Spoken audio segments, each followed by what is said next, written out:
This is John Black, super chemist. I don't even know what part we're on. I think maybe part 4. But we're talking about the World Bank. Like I said, there's no Republicans, no Democrats, no politicians, and no government really anymore. Policies or laws, acts, whatever you want to call them, are made by the corporatocracy or the corporate communism machine, the elites. They make the rules, they make the laws, and then they give them to the government and who puts them into action, and the people follow it. Their motto is, you must maximize profits regardless of the social and environmental cost. They don't care about social or environmental costs. They just care about profits. And this use of this manipulation and bribery, debt, politics, this World Bank, what is that called? This control, where they go in and take over countries and rape them of all their resources. It's called globalization. Just like the Federal Reserve keeps users, keeps the U.S. in indentured servitude through perpetual debt, inflation, and interest. The World Bank basically does the same thing, except they do it on a worldwide scale. Okay, and the way they do it, when they come in, they force you to take this loan, and then you can't pay the loan back.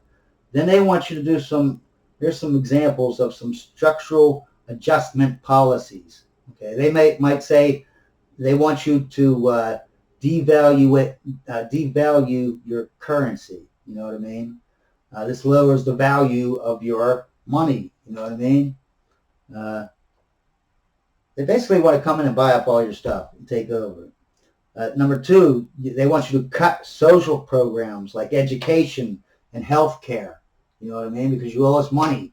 We want you. It's like the mafia. We want money. We don't care who pays for it. Take it from your babies if you have to. You know what I mean? 3, privatization of state-owned enterprises like the electric or the water system or the sewage or whatever. And of course, once they take over, they jack up the rates 3 times as much, make everyone miserable.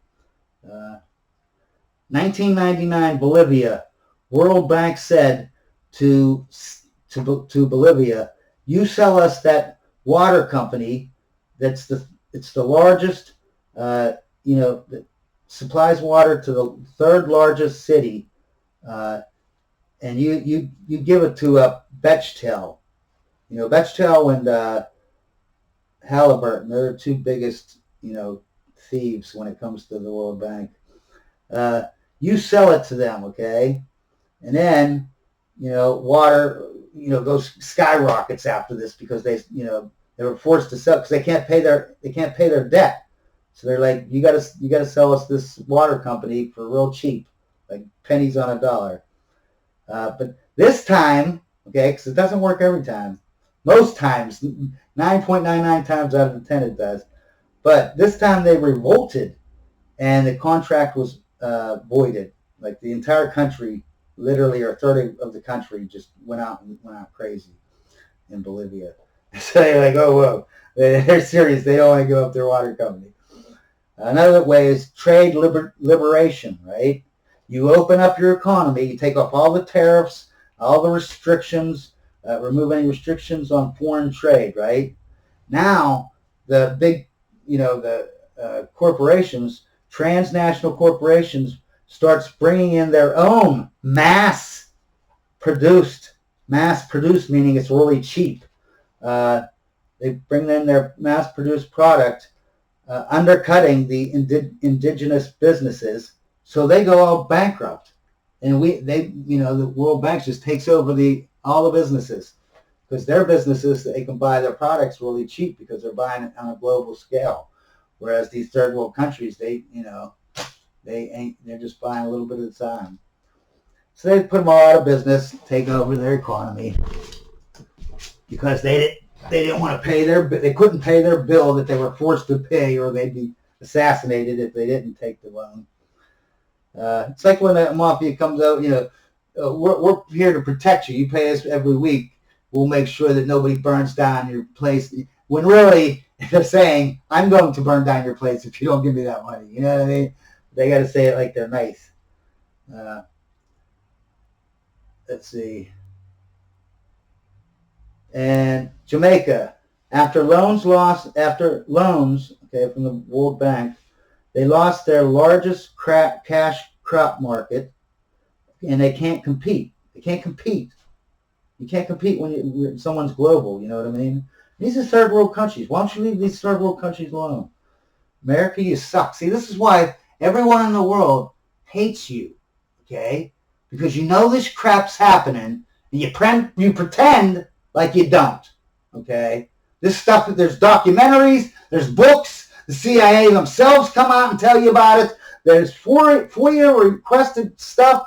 There's so much proof and evidence. It's not a conspiracy. It's not a whatever. They admit it. Like, this is happening constantly to the entire world. The entire world. I mean, you see the Middle East. We went in there. All we do is assassinate people, kill people, starve them, take their oil, steal their stuff. Come on, man. For 60 years, then you're like, oh, why are they pissed at us? I don't understand why they don't like us. Well, maybe stop killing them. Maybe get out of their freaking area and go back to the United States where you belong and stop killing everyone in the world. So, another way that they like to, when you owe them money, they try to they want unregulated, inhumane, unnoticed shops. Okay, like they can't do this in the United States. There's a lot of regulation. You can't do stuff that's inhumane. So they go to the third world country. You owe me money. We're going to set up these sweatshops, right? Like for clothes. This is just one example, but a sweatshop for clothes, like Tommy Hilfiger, Old Navy, Paco. They're basically making slaves. Okay, making slaves here. And when the rape of the third world country, is done for all the resources, okay, and they take every single thing that they can, they still owe them money. They still want money from this country, you know what I mean? There's some countries they give up half of their money, like every year, to the World Bank, and all it does is pay their interest. So that they're basically just going to have to pay that interest for the next billion years, I guess, because they're not paying on they can't pay on the principal. But not when they're done raping the country for all its resources, right? Then they also dump massive amounts of pollution. Like example, 30,000, not 3,000, not 300, 30,000 Ecuadorians and Amazonians are now suing Texaco, who's now, I think, Chevron now, right? You know that thing that happened in the Valdez oil spill, right? That was supposed to be like the biggest oil spill ever. Yeah, there was a bigger spill that was 18 times bigger than the Exxon Valdez spill off the coast of Alaska. 18 times more worse in Ecuador and in the Amazon. They're suing for billions. And they did it on purpose. They didn't just do it by accident. They did it because it was a third world country. So that's how we just dump. Like 18 times what was dumped in Valdez, in Alaska, 18 times? And they did it on purpose? No. They say that they help poor countries. That's what the World Bank says. They say that they help countries. Kind of like the Federal Reserve Bank stabilizes the economy. It's laughable because that's like the opposite. Well, let's look at some stuff here. If they help countries, let's see here. Now the income gap, we're going to compare 1960 to 1998. We're going to compare the fifth richest people and the fifth poorest people. Now in 1960, it was a 30-to-1 ratio, right? 30 poor people for one rich person. Now in 1998, after the World Bank helping people, it's 74-to-1. So you got 2.5 times more poor people than you do, 40 years ago. And let's look at this. 1970 to 1985, poverty rose worldwide 17%. 17%.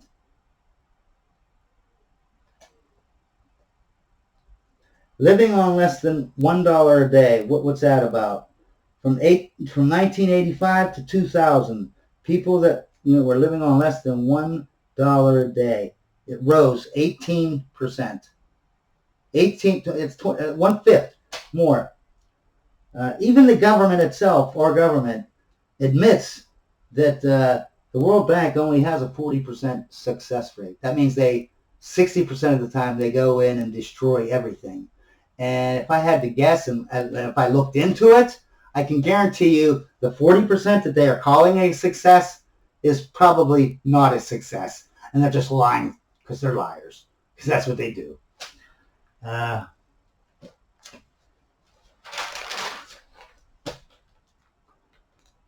Late 1960s, the World Bank helped Ecuador with large loans.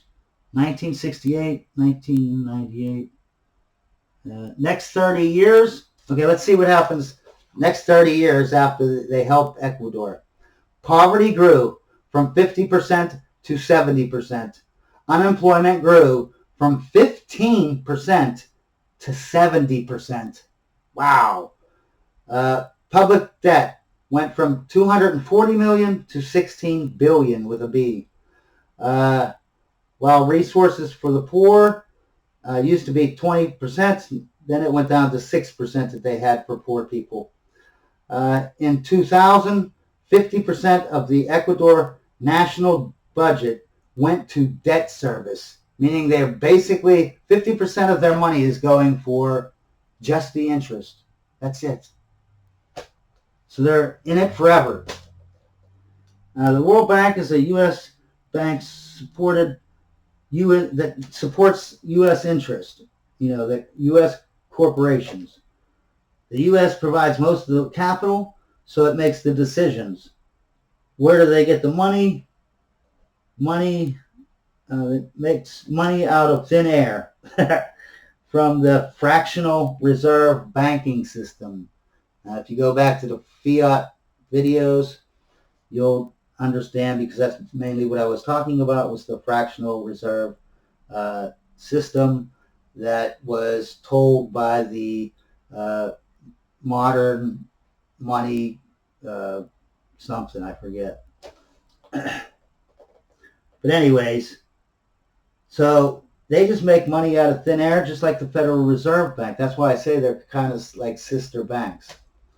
And they're owned by the same people. So, I want you to think about this. The world top 100 economies, okay, the best economies, the best 100, 51 of them are corporations. And 47 of those 51 are U.S.-owned corporations.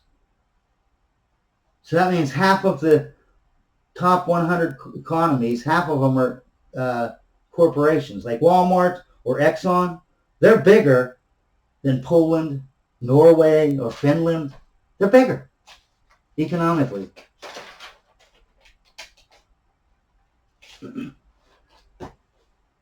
Okay, protecting trade barrier, go down. Currency is, okay. All our trade barriers are gone. Our currency is all mixed together and manipulated in floating markets, all for global competition. And the empire expands, meaning the world monopoly raised on profit, not human life. The World Bank, they continue to profit. They're the only ones that continue to profit while their empire expands.